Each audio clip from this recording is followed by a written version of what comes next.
Queridos oyentes, de nuevo un placer estar con ustedes para seguir haciéndoles algunas reflexiones al respecto de lo que empezamos a tratar en el último programa, esta situación de la pandemia por el coronavirus.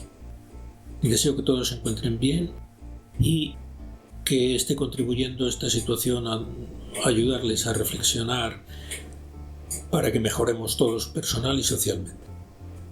Están llegando artículos en la prensa que a mí me están ayudando a esto que les comento, ¿no? A reflexionar sobre lo que puede mejorar. Una de las cosas que he leído últimamente que me ha parecido oportuno traerles a ustedes a reflexión es el tema de cómo estamos tratando a los muertos, porque aquí estamos en general muy dolidos de que cientos, miles de personas estén muriendo por esta pandemia en unas condiciones inhumanas y que desde el punto de vista social no se esté haciendo lo que esperaríamos de una sociedad sana, al que haya un reconocimiento, un honor, una veneración por esas personas que fallecen de una manera incomprensible para nosotros, otros incluso de una manera heroica, porque son profesionales que se arriesgan voluntariamente, como es lógico en muchos casos, a ser contagiados por cumplir con su profesión. Y eso merece un reconocimiento, una veneración casi por parte de todos los demás. Y a nivel social en España eso se está echando de menos, porque el gobierno no ha querido hacer ni luto oficial ni siquiera acompañar a tantos y tantos creyentes que han muerto, asistiendo a las misas de funeral, que en otros momentos no tienen ningún inconveniente en asistir, como es lógico, aunque solo sea por motivos protocolarios y políticos. Hace poco hubo una misa en Madrid donde solamente asistieron los responsables del gobierno local y municipal, y los representantes del gobierno central no solo no asistieron, sino que incluso reprocharon el que estas personas asistieran y hicieran manifestación pública de su condición de creyentes.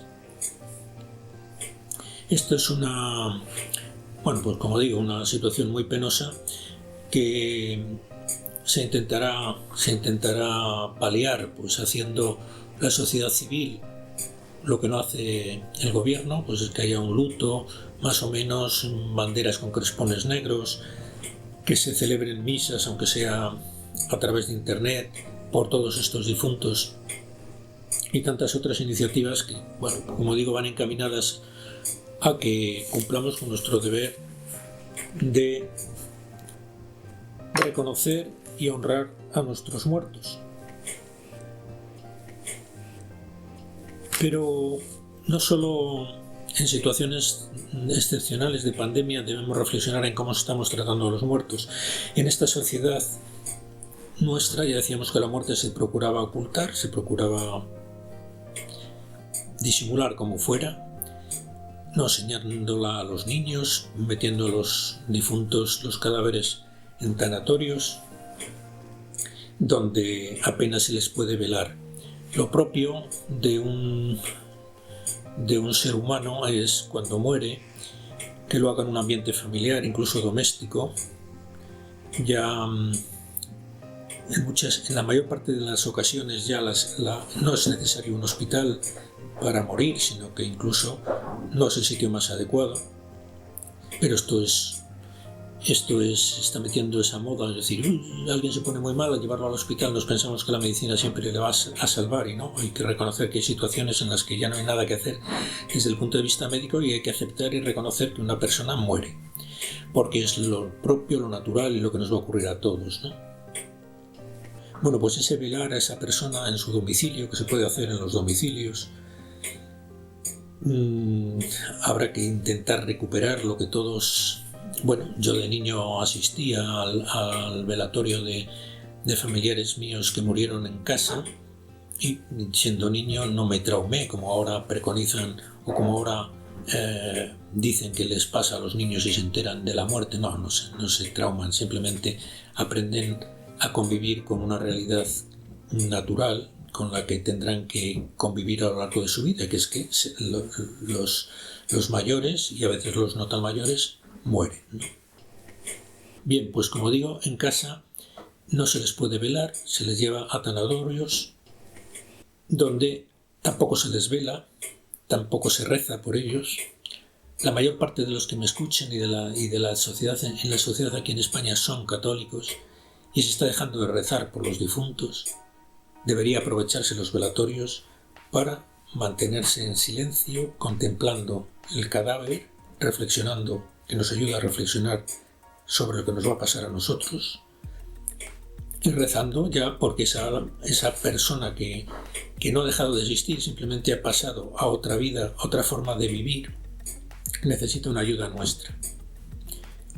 Eso es una realidad de fe que todos los creyentes la enunciamos cuando rezamos el credo y que parece que se nos olvida.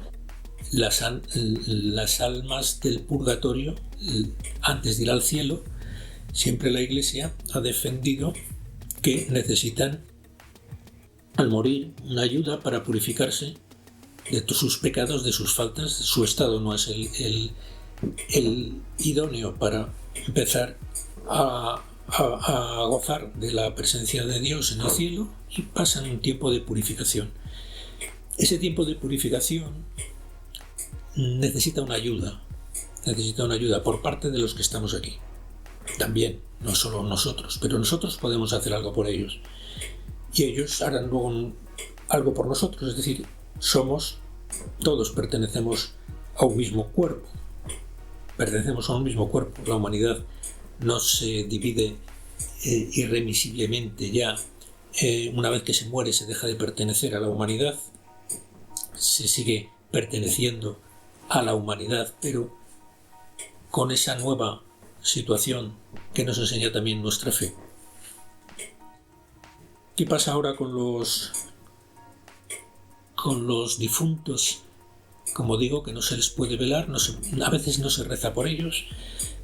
Antes yo recuerdo también, y lo recordarán muchos de ustedes, que se entraba en cualquier iglesia por las ánimas benditas del purgatorio.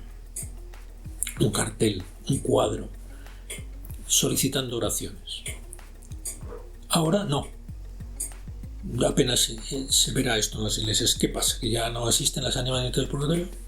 ¿Qué pasa? ¿Que ya no creen ustedes en las ánimas benditas del purgatorio? ¿Qué pasa? ¿Que si creen ya no necesitan que se rece por ellas? Pues si todo eso se cree porque se existe y porque es revelación y porque es doctrina de la Iglesia, ¿por qué no se sigue rezando por las almas benditas del purgatorio? Si es poco importante ocuparnos de ellas, rezando por ellas, ofreciendo misas, que es la forma mejor de rezar por ellas, si eso es poco importante, díganme ustedes qué es lo importante, por lo que ustedes o nos vamos a movilizar todos cuando intente desaparecer de nuestra sociedad. Pues no cuidamos las cosas que nos parecen menos importantes, cuando aparezcan las muy importantes tampoco las cuidaremos.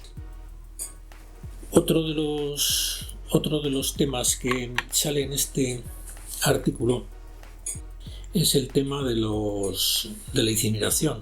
Es decir, el tema de la incineración a mí me parece se asocia el quemar algo con el deseo o con el interés o con la intención de que desaparezca. Es decir, la forma tenemos más adecuada de hacer que algo se extinga. Pues el incinerar un cadáver, el quemarlo, de alguna manera conlleva esta idea de que desaparece, ¿no? Y no es así. Es una idea que no pertenece a es una costumbre que no pertenece a la tradición cristiana. Siempre la tradición cristiana y otras muchas culturas no cristianas ha sido la de enterrar el cadáver del difunto, porque ese mismo cuerpo es el que va a resucitar Dios nos proporcionará el mismo cuerpo con unas propiedades especiales, que son las propiedades de los cuerpos gloriosos. Pero el hecho de que se queme, de alguna manera en el subconsciente conlleva esta idea de que hacerlo desaparecer. Yo a veces sospecho que esto se está introduciendo como una costumbre social por unas ganas de que desaparezca también todo recuerdo o resto de la muerte. Son más fáciles de disimular los restos de la muerte cuando se meten en una hornacina de cenizas que cuando se ponen en un cementerio con el nombre, la fecha de muerte, se les va a visitar, se reza allí por ellos, se les tiene presentes. Ese cuerpo que está allí enterrado, que se está descomponiendo, es el cuerpo que formó parte inseparable del alma de un ser humano, que fue templo, nos dice incluso la revelación, la Sagrada Escritura, que fue templo del Espíritu Santo, y de ahí que sea objeto de veneración y de honores por nuestra parte. Reconocer que nuestro cuerpo no es algo de usar y tirar, sino que es algo creado por Dios. No tenemos el cuerpo que tenemos porque lo hayamos elegido, sino porque Dios nos lo ha proporcionado, con esas características que tiene cada uno. Dios se lo ha proporcionado y, como digo, debemos honrarlo, porque no solo eso, sino que es una maravilla que poco que la conociéramos nos asombraríamos de todo, ¿no? Lo que tenemos y nos acostumbramos a disfrutar de ello o a usarlo de una manera inconsciente. Los médicos tenemos también esa facilidad o esa peculiaridad o esa ayuda que nos proporciona el conocer mejor el organismo humano para darnos cuenta de la maravilla que es todo, es decir, que nos supera, que es un misterio, un misterio incluso desde el punto de vista biológico. No habrá manera de entender todo lo que supone el organismo humano, su bioquímica, sus funcionamientos mentales, porque es algo que nos ha sido proporcionado por Dios, que nosotros intentamos conocer algunas cosas para ayudarnos desde el punto de vista de la salud, pero nos supera. Tenemos que reconocer que es un don de Dios del que hemos disfrutado en esta vida, y después hay que honrarlo. Por lo tanto, esta costumbre que ya sé que la Iglesia tolera, dice el Catecismo que se tolera. No todo lo que se tolera es porque sea el bueno, sea lo mejor. Si ya la misma palabra dice que se tolera, es porque hay otras cosas mejores a las que optar, pero que no es claramente, no está prohibido en el sentido de que sea algo que no debamos hacer. Pero sí saber que es mucho más conveniente, desde mi punto de vista, el honrar a los muertos inhumándolos que no cremándolos, que, como digo, parece que implica una intención de aniquilar, de hacer desaparecer. Y después aquellos que opten por esta opción, pues que conserven esos restos, aunque sean cenizas, que conserven estos restos en sitios adecuados donde ponga su nombre, que sea un signo visible del cuerpo de aquella persona que ya goza de otra vida, pero que nos acompañó y que le acompañó a él en esta vida, para dar gracias, aunque solo sea para ayudarnos a dar gracias porque esa persona existió y porque tuvo ese cuerpo y porque de alguna manera a todos nos ayudó su existencia. Esto hay que verlo así. Todos necesitamos de todos, y cuando morimos, necesitamos el honrar a los cadáveres de esas personas por estos motivos que he expuesto, y después el ocuparnos de alguna manera por el tema de la comunión de los santos, de que formamos parte de un mismo cuerpo, aunque estemos aquí unos y otros ya, y tenemos que estar unidos, tenemos que ayudarnos, ellos a nosotros y nosotros a ellos. Dice el Catecismo: esperando este día, el cuerpo y el alma del creyente participan ya de la dignidad de ser en Cristo, donde se basa la exigencia del respeto hacia el propio cuerpo y también hacia el ajeno, particularmente cuando sufre.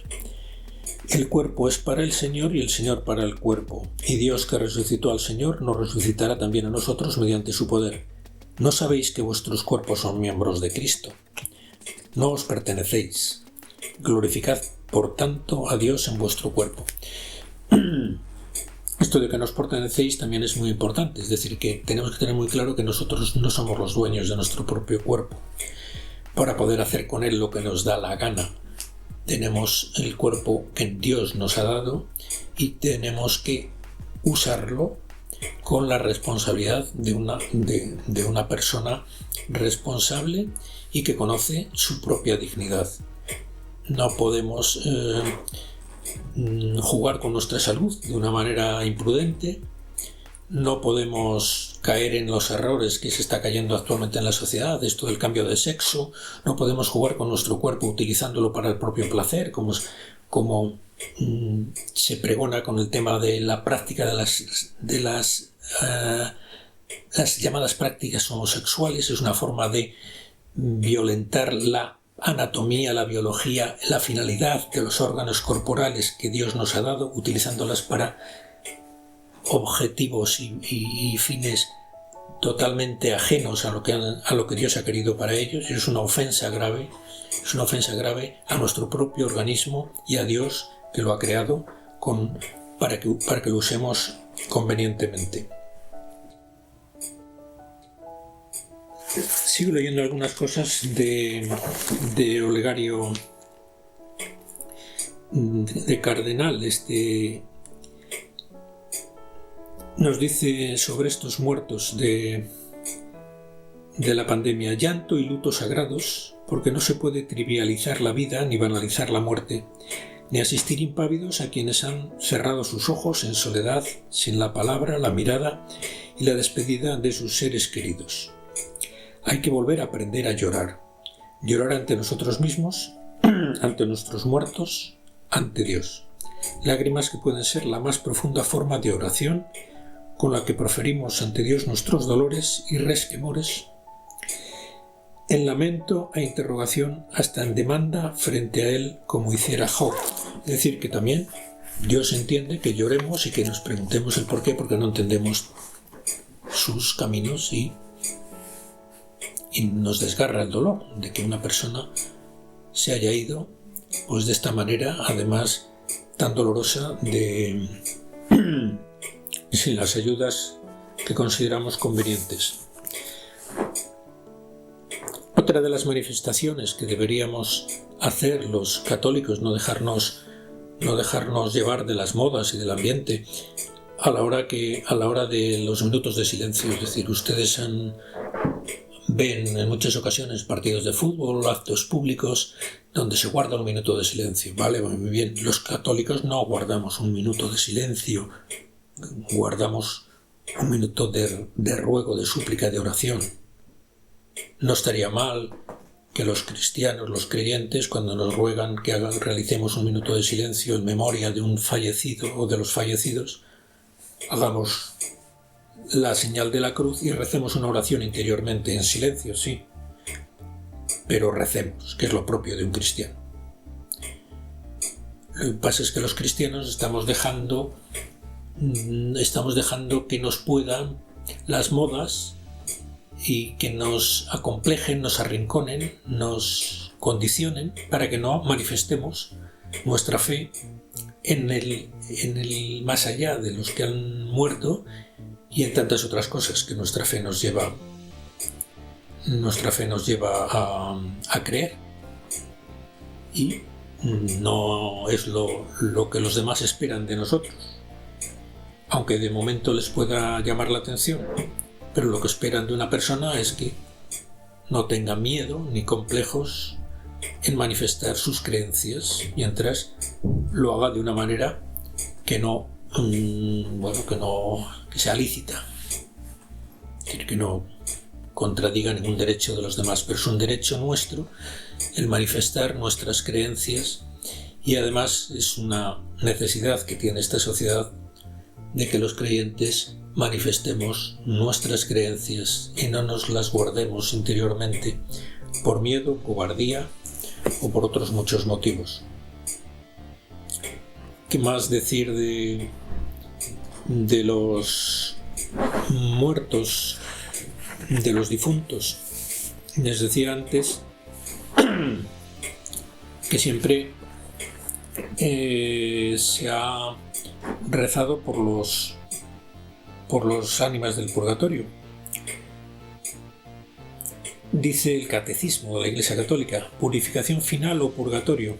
Los que mueren en la gracia y en la amistad de Dios, pero imperfectamente purificados, aunque estén seguros de su eterna salvación, sufren después de su muerte una purificación, a fin de obtener la santidad necesaria para entrar en la alegría del cielo. Esta enseñanza se apoya también en la práctica de la oración por los difuntos. Desde los primeros tiempos la Iglesia ha honrado la memoria de los difuntos y ha ofrecido sufragios en su favor, en particular el sacrificio eucarístico, la misa.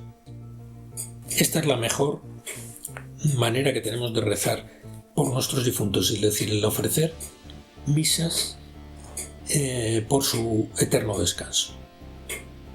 Usted, que se ha muerto su madre, su padre, su hermano, su amigo, ¿cómo ayudarlos?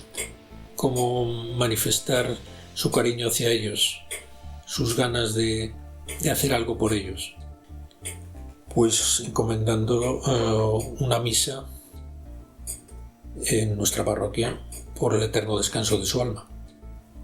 Después ellos se van a ocupar de nosotros, es decir, ellos están en muchas mejores condiciones que nosotros de ayudarnos. Ya veremos esto cómo se realiza, porque eso es algo que también para nosotros es un misterio, pero sin duda forman parte del mismo cuerpo, siguen teniendo con nosotros la misma relación que tenían aquí, de amistad, de parentesco, y no somos ajenos para ellos, no podemos vivir como si ya no existieran. Ustedes conocen a muchas personas que a lo mejor se han quedado viudas y siguen tratando familiarmente con su esposo o con su esposa que ha fallecido. Es decir, eso es algo que consuela, porque es una realidad necesaria que está a nuestro alcance para practicarla. Y sin más, estas son las reflexiones que se me ocurren al propósito del trato con nuestros difuntos, y les deseo que le hayan podido servir de ayuda, despidiéndome de ustedes hasta otra ocasión.